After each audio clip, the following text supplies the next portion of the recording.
What was life as an ancient Valyrian dragon rider really like, especially if you weren't gifted an egg at birth? Today, you enter the Unbound Cohort, the volunteer program that takes dragon-blooded heirs from 40 families that lack a spare egg or stable brood, and trains them to tame free dragons or die trying. Are you ready to take your chance? Let's see if you survive this journey. If deep lore journeys through the Valyrian Freehold, Game of Thrones, and House of the Dragon are your thing, like this video, subscribe, and drop Unbound in the comments so I know you're riding with us. All right, mount up. This is your story. You are strong and proud, and born with the blood of the dragon, but you weren't promised a hatchling. Your house is one of the 40 families, but your vault is quiet. No egg warm on pumice, no ancient bond to inherit. The Archons announced the Unbound Cohort, a volunteer slate for dragonseed trainees from houses without dragon resources. You signed your name on an obsidian tablet and pressed your blood to the seal. This training program, for lack of a better term, is built by the Freehold with a promise that participants will leave with a bonded dragon, or never leave at all. Master Aerion Sarmion addressed the assembly at dawn, his voice carrying over the black glass yard. Understand what you're asking for. This is taming, not cradle-bonding. You will master a free dragon, or a jar will bring you home. I would rather you walked home, but this will depend on you. You looked at the sea of faces, most with silver hair, some with dark and sharp purple or silver eyes. The stamp of Valyria, if ever there was a blueprint. Every one of you had dragon blood, but none of you had a cradle egg, at least not one that successfully hatched. Politics, bad timing, thin fortunes, whatever the reason, your houses had empty perches. The cohort exists to keep the Freehold's wings broad and its tournament benches full. Each family may send one rider to the annual Convocation, if they have one to send. Representation isn't forced, but power loves a full seat, and Valyrians live for power. They shipped you and your fellow dragonseeds to a wind-gnawed outpost on the Sea of Sighs, far from the glitter of Valyria's towers. The 14 flames pulsed red on the horizon like the heartbeat of an anvil. You're not home anymore, my friend. You ran cliff stairs until your lungs scraped.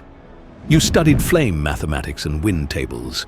You learned the geometry of flight in High Valyrian scratched on slate. You memorized vent maps and the Dragon Rider's oath that tastes like iron. In your mind, your life is worth every new command you learn and every minute spent as a trainee. Then came the catalogue of the blood. These were the dragon types every rider must study and know. Obsidian colossi, fortress-winged titans whose downstroke rattles harbor fires. Embermaws, lava-gorging, twin-bellied walking forges. Their white-hot breath is nearly invisible. Sky shriekers, rainbow-pinned knife-wing flyers. Their echo sacs crack towers with sonic screams. Storm claws, scale-sail dragons that caught lightning and wear St. Elmo's fire like jewelry. Wave runners, salt-grey sea skimmers that dive under hulls and split keels with steam. Sun scales, crystal-latticed gliders that hum thermals bright as a second morning. Ice dragons, rare, shivering sea legends, taught for lore, not for practice. Like a Westerosi knight, a Valyrian rider has a squire, chosen to match your armor within a finger's breadth, trained to wear your kit in a pinch. Yours is Nura. Being a dragon rider or a dragon rider's squire doesn't require you to have a beard. She oils your ash plate until the sea spiral etchings shine, laces the dragonbone harness, slides cooling reeds beneath your cuirass, checks the quick-release hooks that might be the last decision of your life. You've only been with the program for a few months now, and have unintentionally created a spirited rivalry with two riders who have already bonded with their mounts. Kelazor Larion with his Embermaw, and Sela Maleris with her Colossus. Unbound training turns on the taming circuit, rotations through cliff nests and pens where unclaimed dragons come and go. No velvet nursery stalls, no family sigils. Keepers open basalt gates with obsidian keys. and let the wind be your judge. "When you're ready," says a dragon keeper, as if you get more than one chance. Statistics are cruel. Cradle bonds, which are the children reared beside family-owned hatchlings, fail perhaps 1 in 20. In the Unbound Cohort, 3 in 5 attempts end in blood on pumice. No house is forced to send volunteers. Those that don't simply watch neighbors earn air rights, vent claims, breeding pacts, and work contracts, while their own banners drift toward the outer spiral of high society. You approach your first dragon with nothing but scent and song. Storm oil steeped with your sweat. A 3-note rise and 1 fall held like a promise. Body turned windward, eyes soft, hands open. You learned this cadence for months. Today, your preparation will either save you or fail you in the space of a blink. A sea-green storm-clawed juvenile waits on a ridge above the surf, lightning whispering under his scales. You tread the pumice. The heat tastes like pennies. The dragon flows down the stone, slower than a threat, faster than a choice.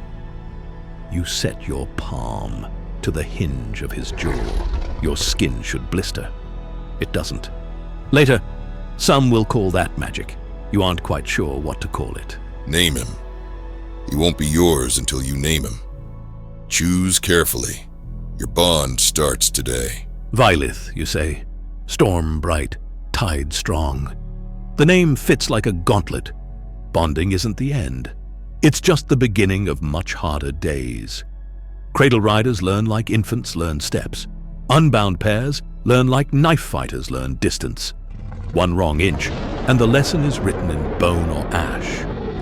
If you're liking this deep dive into Valyrian Freehold life, hit like now, so this video reaches more A Song of Ice and Fire fans. Comment which dragon type you'd try to tame: Stormclaw, Embermaw, Sky Shrieker, Wave Runner, Sunscale, Obsidian Colossus, or the myth-cold Ice Dragon. Your thighs throb from cliff runs. Your hands leather into Rain's hands. Aerion drills hot weather stalls, thunderhead sailing, and emergency flaming rolls that crisp the air around your cape. Every day seems more difficult than the last, but you are alive, and you are a true dragon rider. Along with all you've learned, you also learn to lose new friends as quick as you gain them. A Coraeris boy reaches too fast for a Sky Shrieker's jaw hinge. A girl with Laius blood brings a raw heart to a nightworm roost, and discovers silence isn't mercy. Names are spoken at breakfast, and then by lunch, they're not. The ground is for the dead, and the living climb. If you want to live, you need to work harder than your friends who have been lost. Remember everything you've learned, and when you think you've learned it all, study more. If you die, it won't be because I didn't warn you. At night, Nora works your plates with ash butter and recites her calm, ruthless checklist. 6 months into your bond, banners fly. Obsidian wings on Flamefield. The Convocation tourney has been declared. In the Freehold, it happens once a year no matter what, and again for special occasions. The naming of an Archon's heir. The dedication of a Dragon Road bridge. A great victory. Each of the 40 families may be represented by 1 rider only. Not all 40 have a rider. None are forced to field one. But if a house wants to be counted among the upper spiral of high society, it competes, and competes well. Politics weigh more than armor. The Maileries line are masters of the Obsidian Colossi and have won 4 years straight. Larians, who specialize in breeding Embermaws, want new smelting contracts for the Vassar project.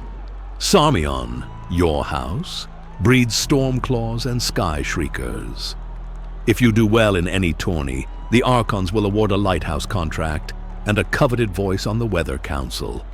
The Targaryens sit smaller than the giants, but proud. They're busy studying, planning, and dreaming about a future where one of their own might have their own dream warning of a doom yet to come. Below the silk awnings, the enslaved make the festival great and memorable. They quarry pumice to pave the grand aerodrome, polish obsidian bleachers, erect silk screens to shield nobles from spindrift ash. Slave cooks smoke basilisk, skewer sea eels, bake cinder bread. Scribes draft procession orders and feast tallies. A city of servitude powers a week of spectacle. You learn their names even though the law doesn't demand it. But you're different. You've always known, but today you're reminded that Valyria's beauty rides on backs it breaks. The procession of this year's festival winds down the Dragon Road. 40 families in order of favor, banners whipping, slaves in livery hefting gifts, ingots of smoke iron, velvet-wrapped glass candles, gilded cages of singing lizards. The riders come last, one for each represented house. You ride at House Sarmion's tail, Violet rolling blue sparks along his teeth. Your ash plate gleams. Nora burnished every plate until she could see her face in you. The crowd, small folk and minor citizens, packs the stands, singing, throwing flower ash that turns the air rose-gray. They adore the Convocation.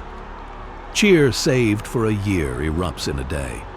In their eyes, you see what the Freehold sells to itself. That glory is common currency, even if the mint is cruel. Aerion takes the opening lap alongside you on his own mount. The Freehold believes what it sees. Show them precision. If you fall, fall beautifully. The Convocation blends sport with statecraft. Each event pays in contracts, rights, pacts, and wing marks, embroidered sigils only champions may wear. Some of the challenges include Ring of Suns. Colossal hoops hang from tower cranes, burning with cold alchemical fire. Riders thread them in sequence without singing capes or nicking a wing. A Sky Shrieker showcase judged by aerologists with brass scopes. Prize, a Valyrian steel torque, and a year's air rights priority over city disputes. Ember Tilt, parallel lanes marked in ash. 2 riders charge and shatter lances on shield targets above their saddles. Best of 3. Embermoors dominate with late blinding flares. Prize, city smelting contracts and first bid on ore deliveries. Sea Run, wave runners must dive beneath chain floats, boil a decoy keel with steam, surface under the red banner. 1 breath. Prize, a moon of harbor tariffs and dockside bragging rights from Velos to Tyria. Storm Wedding, this is your event. Pairs enter a tethered thunderhead seeded by alchemists. They must ride lightning and emerge wrapped in St. Elmo's fire without scorching saddle or rider. There are many more events that I will not name today. Let me pause for a moment. If you want more Freehold-era deep dives, Valyrian steel, glass candles, dragon roads, the Targaryens at Dragonstone, hit subscribe and ring the bell. It really helps. Thanks for that. Now let's jump back into the fire. The night before events, you walk with Nora through the Squire's Fair.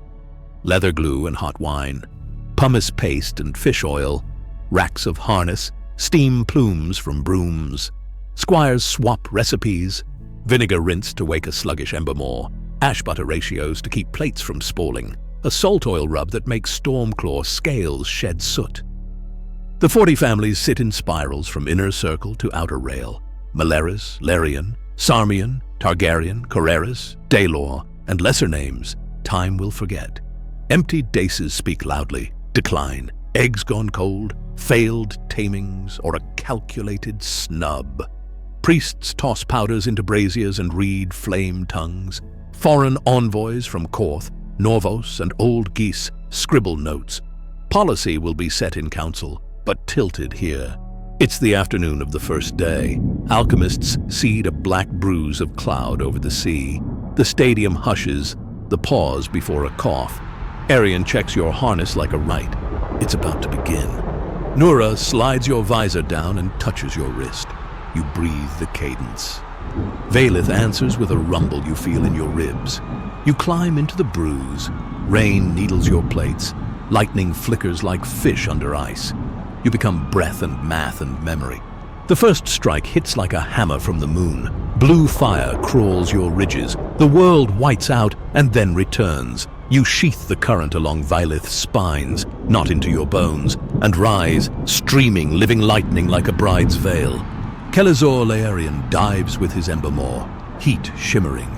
He throws a last-second flare meant to blind. Velith flicks a wing and slips the trick like a dancer ducking a candle. You catch a second strike, roll, present the crowd a perfect azure corona, and knife out to a landing that doesn't bounce. Your hands shake. Nora unbuckles you with surgeon steady fingers. Aerion doesn't speak. He doesn't need to. The crowd chants your name. On the dais, Archon Myrax leans forward, smiling like a man who's already spent the future. Between your heats, you watch as other dragon riders race above. Kelazor wins the ember tilt. 3 shatters in 3 passes, his last lance powdered into a white ghost across your visor. Selamaelaris commands her colossus, Kaldrax, to lift a barge of basalt as if it were driftwood. Harbor fires bend sideways when he flaps. A Valyrian rider stitches every ring of suns and ends with a tower-shattering sky shrieker scream that hums in your teeth. The aerologists applaud like priests. The city becomes a bonfire of feasts at night. Slaves sing. Dancers dust their skin with ground glass. Pepper wine burns tongues. At the Archon's table, envoys slip you questions like coins. A Targaryen speaks quietly about Dragonstone. An invitation implied, not spoken. Glass bells ring. Prizes gleam on velvet carried by collared children. Kelazor claims smelting contracts. Valyrian takes air rights priority. Maelaris secures vent claims and a closer seat for next year. For the Storm wedding, judges split hairs thinner than silk. The crowd breaks the tie with roar. The drums fall quiet.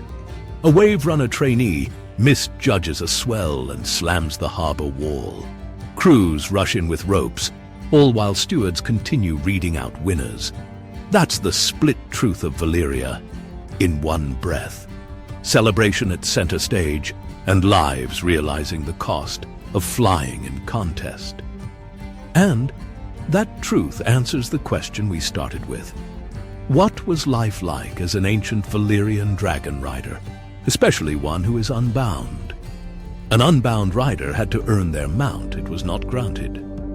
You woke before dawn, learned wind, flame, and dragon ethics, like they were tools to be quizzed. You trusted a squire who knew your armor better than you did, and tried to tame a free dragon that owed you nothing. The cradle-bonded rider had a warmer path. The unbound paid in fear, patience, and sometimes death.